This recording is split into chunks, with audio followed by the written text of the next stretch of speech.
ल है त गाइज आज हाम्रो डेडले 200 सुन्तलाका बिरुवा ल्याएर अहिले मौसमले च्यालेन्ज हानेको कारण खाल्टा नखनिकन यहाँ नर्सरी बनाउँदै हुनुहुन्छ।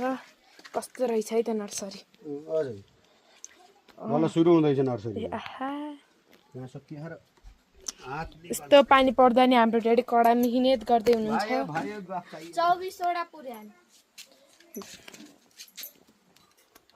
भावी पुस्तालाई मध्यनजर गर्दै तिमीहरूले केही गर्न परेन के खाली त्यही भिडियो बनाएर बसी भयो के काम जति मलाई गराओ।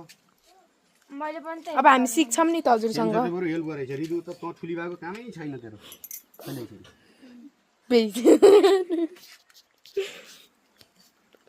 यस्तै छ मौसमले यस्तो च्यालेन्ज हाने बेलामा नि काम गर्दै हुनुहुन्छ। भयो बकवास काम गरेर छोरी काममा फोकस गर। पानी त खुवाउ कम से कम। डेडी चाह पानी सोधा न काम गरे मान्छेलाई। डेडी चाह पानी मैले चाह खान्न पानी देऊ। बहिनीलाई नि सोध।